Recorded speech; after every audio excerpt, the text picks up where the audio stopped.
Okay. All right. Good afternoon, y'all. My name is Kavita Bala, and I, along with Melissa, am one of the VPs of programming for the Dallas Women's Association. I am very excited to introduce Melissa Gray, who's going to be our speaker today. She is the owner of the Law Spot. It's an intellectual property and business law firm. She has over a decade's worth of experience in both. A few little housekeeping things. One, towards the end of the CLE, there'll be a link to the CLE credit in the chat, and you can take a look and then sign up for your CLE. Also, we are ending out the membership drive for the Dallas Women's Law Association. So if you know anyone that needs to still sign up, please go ahead and get them to sign up, and hopefully y'all will win one of the many prizes. At this time, I'll go ahead and hand it over to Melissa, who's going to go ahead and talk to us about protecting creative innovation in beauty, fashion, and consumer intellectual property strategies for the modern entrepreneur. Thank you, Kavita. I am going to share my screen, so bear with me just one second. I would love for this to be interactive, so feel free to put questions in the chat. I also wanted to start out with just one question. If you're by your computer, if you could just tell me what practice area you're in. I would love to, tailor what I'm talking about to the practice areas that we've got on the phone, because I think intellectual property is such a unique area of law in that it can really touch a lot of different areas. So just if you have a second to put that in the chat, I would love to know who we've got. We've got software, perfect, insurance. We've got some in-house folks, corporate. Okay, it's coming in, perfect. So I think this is going to be really relevant, kind of just an overview of how it interplays overall, but also in the beauty, fashion, and consumer product space. So we will dive in. I'll tell you a little bit about myself.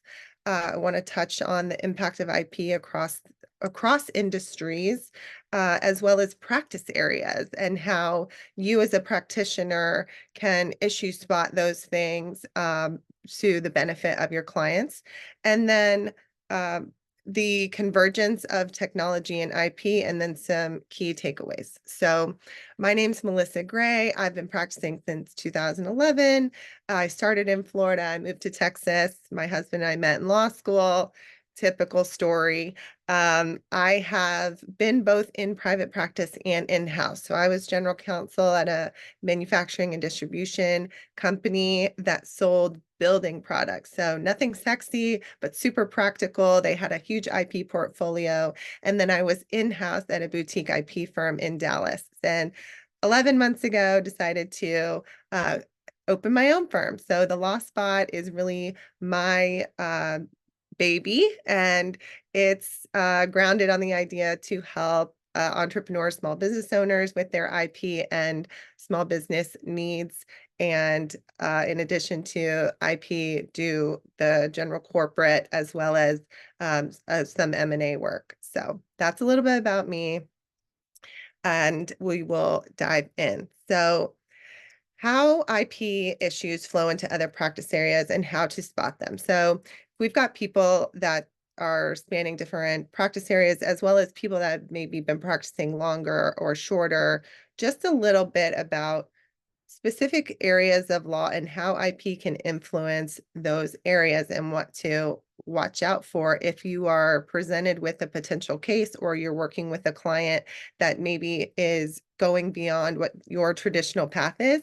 It's always good to remember where these issues can come into play. So in M&A, this is a more typical scenario. If you're in the M&A space, IP ownership is part of the diligence exercise.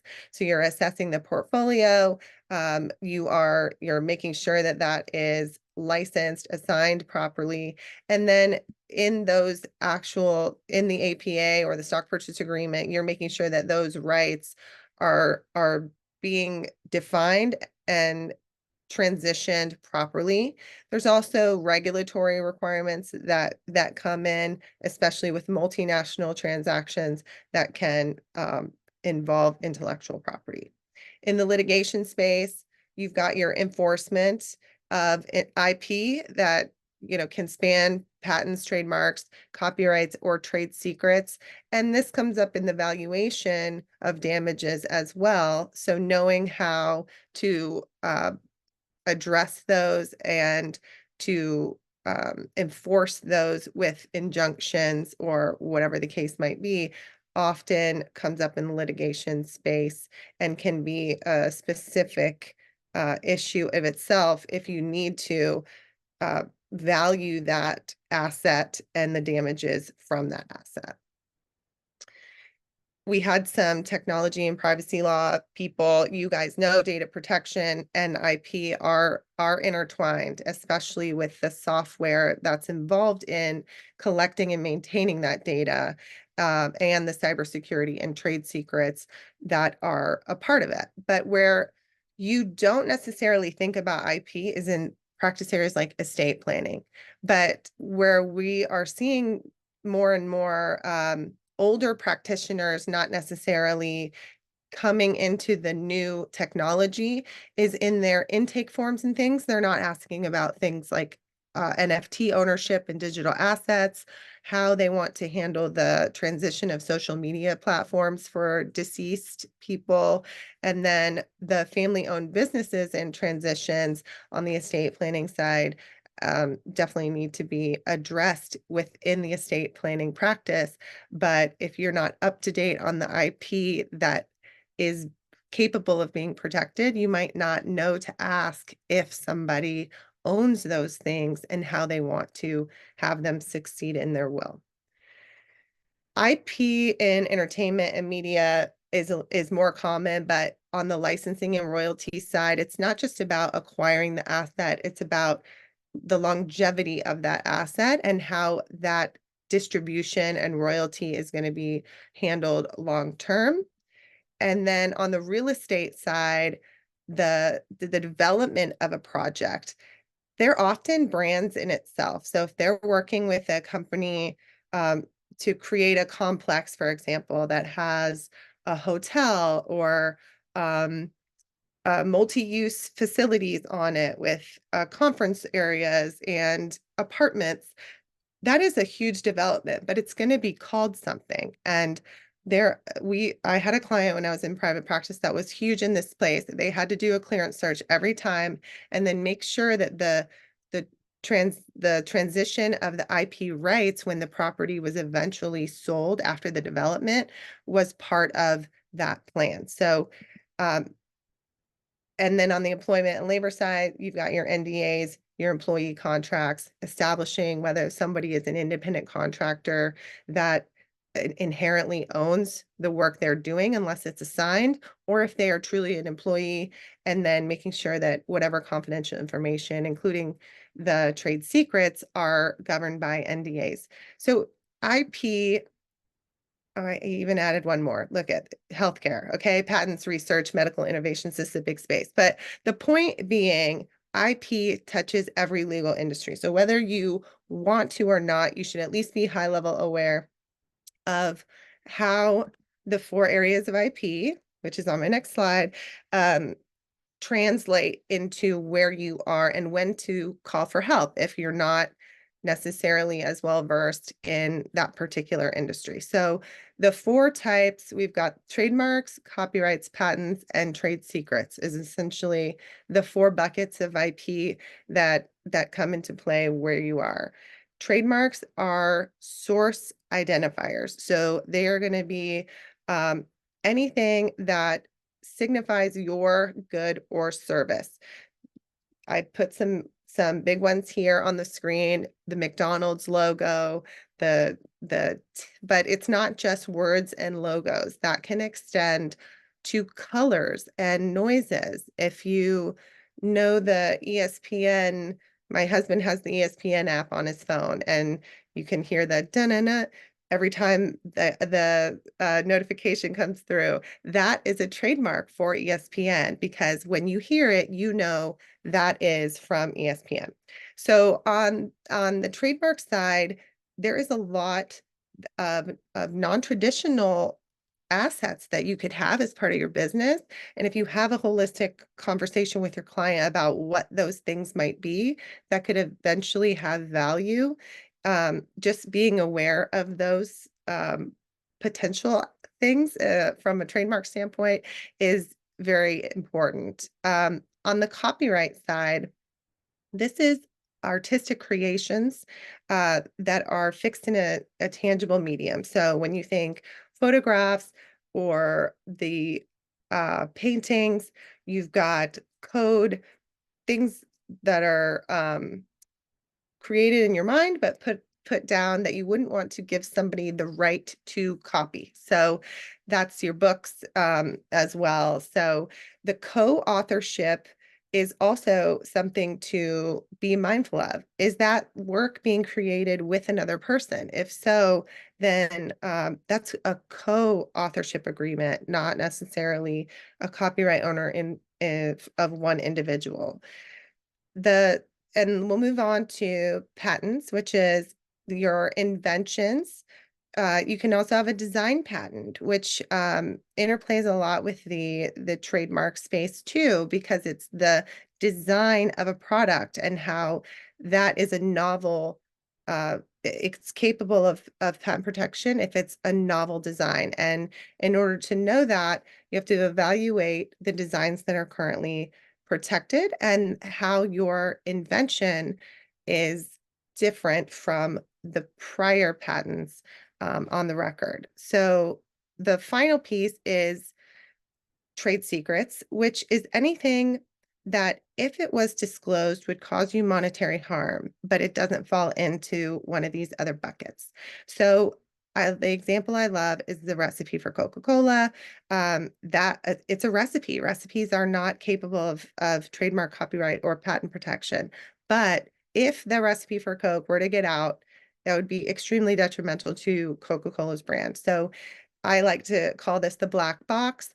If it's something that doesn't fall in these categories, it is a black box. And keeping a record of trade secrets for a company can be just as beneficial as keeping a record of your traditional, trademarks, patents, and copyrights. And knowing we consider XYZ trade secrets can also help from an enforcement standpoint when you are counseling your client on whether an employee left the company and they took information with them. Was that considered a trade secret? Did they know that? Was that in the handbook? So just a note about those, because I do think I'm sure everybody has seen the non-compete law updates and how they're essentially not valid anymore, and they want to encourage people to be able to go work where they see fit. But what will never change is that confidential information of a prior employer will never be okay to use in a new role. So that's where those trade secrets, confidential information becomes super important.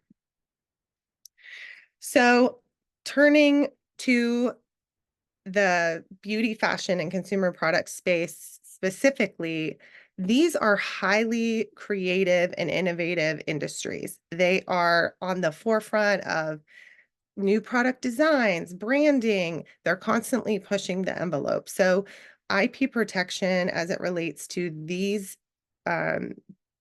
specific industries is very important, and not just the getting the IP, it's protecting it and monitoring it long term. And we're going to go through just each industry and a slight update on where it stands today with respect to emerging issues for each. So the beauty industry is estimated a market size of $532 billion. So there is money in these products, in the innovation of these products, and in the enforcement of these innovations. And they touch every single one of these IP buckets. So it's a very crowded market. So those trademarks are everything to the consumer when you're going in Ulta, when you're going in Sephora, knowing those brand names, logos, and slogans are protected is is top of mind for these industries, as well as the product formulations and the new technologies that can be patented to protect those formulations. So, and we'll touch on this in the next slide, but there are patents around the formulas for certain skincare products, certain shampoos, conditioners, and while they're hard to get, they are protectable, and big names like L'Oreal or Estee Lauder are actually paying very close attention to these innovations because it gives them an edge in the market. Copyrights are also a large factor for these products. When they're sitting on the shelves, everyone has been in a Walgreens and sees the Walgreens version and the name brand version, and the look and feel of them is pretty similar. But knowing the line between what can be a copyright and what's okay to take influence from or not is part of the branding game, and they are trying to create different uh, brand identities that make it more difficult for people to copyright. And then you've got the trade secrets, which again don't fall in that bucket, but are important to maintain the edge in the market, whether it's your manufacturing process or your technique used to distribute your products. So that is how these four buckets play most into the beauty industry. Olaplex, I use this example because that's the shampoo I use, a little too much information, but I found it really interesting that they have a patent on this product. Their system, they've got a a spray at the beginning, then you've got your protector, then you've got their shampoo and then conditioner, and then you've got like this bond smoother, and it's supposed to actually help. I can't say that it's done a ton for my hair, but if you want to talk more about that at the end, we can. Um, but they are known for this innovation. They use that as a huge marketing tool for them. And L'Oreal was accused of infringing on the patents related to the bonding technology, and whether that was capable of being patented, whether they infringed on that patent was uh, was at issue, and they did find that it infringed onto the patents. So what they ended up happening is they took the product off the market, and then they had to pay royalties on the products that they misappropriated from those patents. So the fashion industry is next. So this industry is valued at $2.5 trillion. And this is really interesting with the rise of fast fashion, as they call it. And if anybody on this call has like I think it's Temu or Shein, on their phone, you wonder how they're able to have these designs mirror high fashion designers and also be so much more economical. And the reason is they're not they're not doing the right thing, and they're basically infringing on the intellectual property of these other designers in order to pull off that fast fashion. So brand recognition again is key. The logos, the design elements, the names, the patents in fashion you can use to prevent knockoffs in the market. So patent protection is definitely something in the fashion industry that they invest a lot of money on. The design of a new wallet, the design of a new purse, those are all patent after patent after patent. And then the textile designs, including the illustrations and the marketing materials fashion for those fashion items can be subject to copyright, which is definitely something that they use as an enforcement tool with respect to larger industries. And then the proprietary techniques for creating the clothing or distributing the clothing, the business plans are often trade secrets.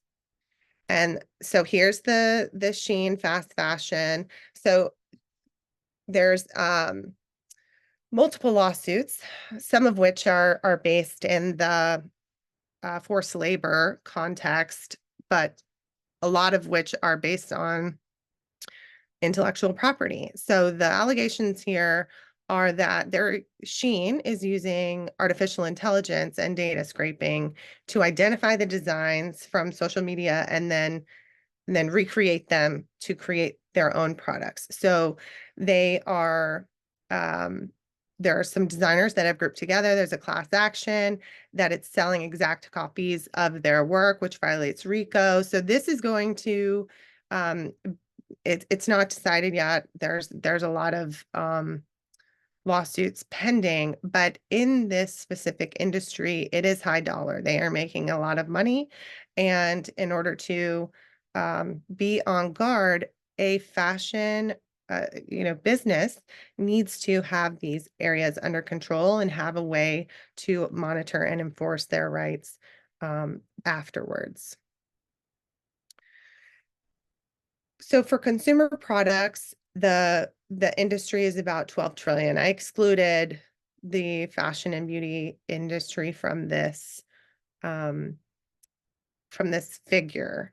But the estimate, this is basically everything else. You've got electronics, you've got household products, food, beverages. So the product space is there's money to be made. There's money to be protected. And it's a lot of the same items. But for the copyright side, I'll just note that instruction manuals, product descriptions, promotional content, those are all things that can be copyrighted and can differentiate your product. So if somebody were to create a knockoff product with your and copy your instruction manual, you could have a copyright infringement claim against them. So if you have a client who is in that space, not just the product itself, but the things that go along with the product are also capable of protection and can give you a more holistic portfolio of things that you could go after a third party for if they ended up being taken advantage of in that way. So this was the most recent. I just loved this one because I was sitting on the sidelines. It went to the Supreme Court. It is the Jack Daniel's whiskey bottle versus VIP products. These products were in Walmart. Even they were there. They had a whole line of what looked like liquor bottles, and the one that actually raised the issue was Jack Daniel's, and you see the picture here. There was Bad Spaniels ode number 2. So while it wasn't exact, everybody that looked at that dog toy knew what they were trying to emulate. So they took it all the way to the Supreme Court. They were saying that it was basically a joke. No one would be confused. This is a parody. And the problem is it didn't matter that it was a parody because it didn't eliminate their liability for infringement, and it diluted the mark for Jack Daniel's. So the distinctiveness was the factor that really pushed the court over the edge. And when you think about the policy issue that that is really at the heart, do you want people to be able to create lookalikes of things, claiming parody, but then they're profiting from it. But really, it's because this company has invested millions of dollars in their intellectual property. And I think they came out with the right decision. The answer is no, they shouldn't be able to do that. And they came down with that decision, and I think it's the right one. So I want to touch briefly on the issues with new technology in the IP space, because I think that there's so much innovation, and it's creating some really interesting issues that the court is just slow on. And in order to really assess that, all we can do is look at the people who have raised the issues and where it stands today. But this is an evolving space. Oh, hang on one second.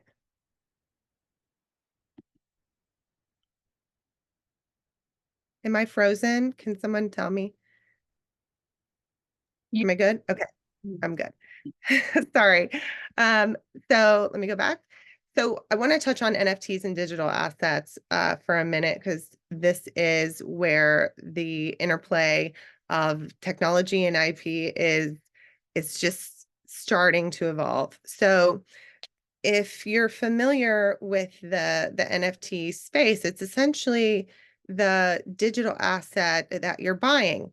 And people are taking creative inspiration from famous brands and making them these digital assets that can be purchased and making money. So there was the Meta Birkins case, and this is the most this is another one that is along that same lines. Basically, was the infringing party. They emulated the Nike shoe in this NFT token.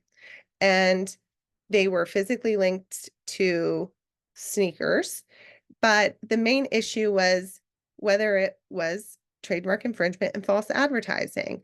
And they found that it was. And I think this will continue to be an issue, but I think that the courts have decided two significant opinions now where an artist taking inspiration when those rights are rooted in IP, especially IP as significant as Birkin or Nike, and then making digital assets that are mirroring those physical goods is not going to fly. So if you have clients that are artists or digital designers and taking inspiration from those things, they need to take caution with respect to those digital assets and profiting from them in the digital space.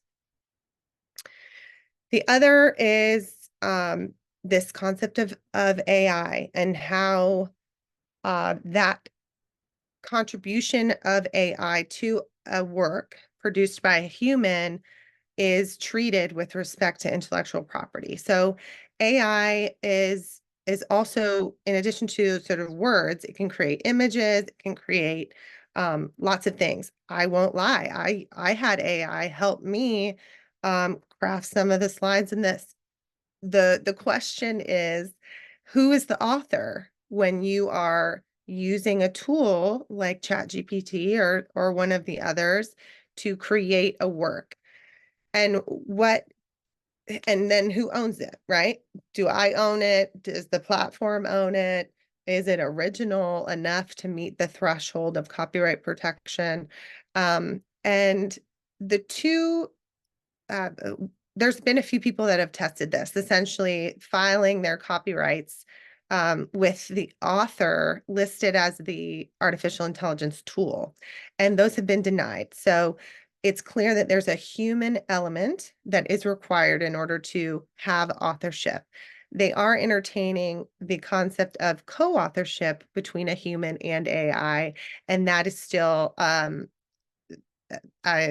pending. But the key is, in order for it to rise to the level of copyright protection, there has to be a human component. So you've got all these entrepreneurs today that are spinning up ebooks, for example, and selling them. And that's fine, but it's also not their original work, and it would never be subject to copyright protection because they didn't write it. And so it's just a cautionary tale for people that are trying to take court shortcuts with respect to um, original works and how AI might impact your ability to enforce that or use that as a basis to claim infringement. So I got through that pretty fast because I'm talking at the speed of light. So hopefully everybody was able to get most of that. But I wanted to leave some time for questions in case anybody had some. But the key takeaways from my standpoint are every practice area touches IP. So knowing the basics and their application to these industries is important, but actually applications to any industry because every business has intellectual property. Even your law firms have intellectual property. So making sure that is part of your issue spotting in the consultations you're doing with clients is important.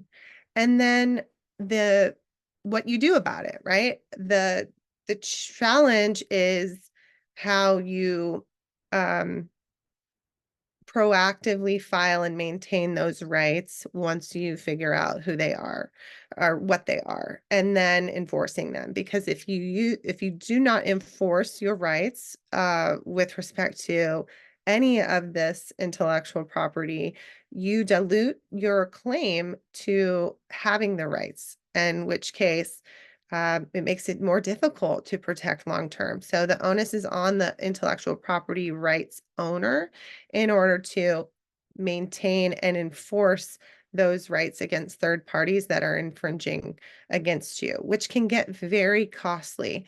So those strategies for prevention and then using new innovation and tools to assist with enforcement should be, part of the plan if you have clients in these industries. And the this space is changing every day. There's new trends, there's new technologies, product developments. So those strategies are also changing as the industry changes, as the way consumers purchase things changes. And as somebody that oh gosh, Facebook came out when I was in my first year of college. So it's changed. The way brands market has changed. And so if they are not um making plans for an enforcement strategy with respect to the digital space, they're doing themselves a disservice. And then if you have a reason to have a client that needs additional counseling, there's opportunities to develop enforcement programs that are tailored to each of them if that's necessary for any of your industries. So that was a lot of my uh, presentation. I have some questions here. Laura, what steps do you recommend for a small business to protect their IP, for example, an independent artist whose work gets used in Shein on a t-shirt? Okay, so I think what I recommend is building um, your copyright filing strategy into your creative process, right? So every time, if I'm counseling a small business owner, it can get very costly to file a new trademark or copyright every single time. But if you have a collection of works that you can file as a group at once, and then you see that, then having the registration is actually very powerful when it comes to a DMCA takedown request, and having that image on Sheen you can go that route to initiate a takedown and potentially have it removed without having to resort to litigation, especially with the registration as a tool. The damages for copyright infringement range from $750 to $30,000 per work. So the teeth on that is so much stronger than you just saying that was mine. If you're able to say, I have a registration and you're infringing on my work, they're going to take it much more seriously. So the problem is nobody files copyrights, and they should on their designs. So the way to get in the habit of doing that, I think, for a small business, first of all, you can do it yourself. You don't necessarily need an attorney to file a copyright. You need very basic information. So my recommendation is to get in the habit of doing it and then using it as a tool to initiate potentially a DMCA takedown through a website, but not and hopefully that gets you closer in a more cost-effective way. But I'm not gonna lie, the strategies for small business owners are challenging, but it's definitely a game of whack-a-mole in certain industries. And with parties like Shein, it's gonna take these people that are on the forefront of the class actions to really initiate change. And these, it's a Chinese company. What they know about them is that their ownership structure is like a web of deception, is how it was described in the pleadings. So even enabling a small business owner to find out who the right party is to sue is insanely difficult.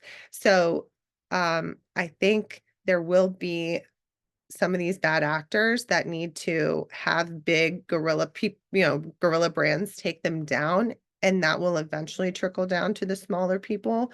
But those people have the resources and the tools to do it more so than your average small business. But to answer your question, it still can be a viable strategy to spend a minimal amount to copyright your work and then initiate a DMCA request, and that doesn't even necessarily require an attorney to do, but that would be my suggestion for, a startup at a minimum.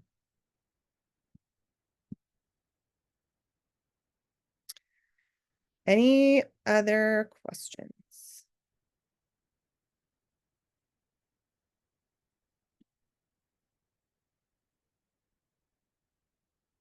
You're welcome, Laura. Let's see here.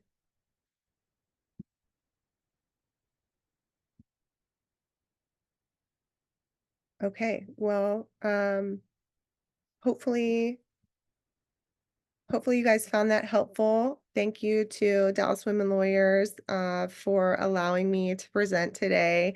My website is thelawspot.com if anyone finds themselves in need of assistance with this or has questions. I hope to see all of you at a Dallas Women Lawyers event coming up soon, and I will be quiet so Kavita can jump back on.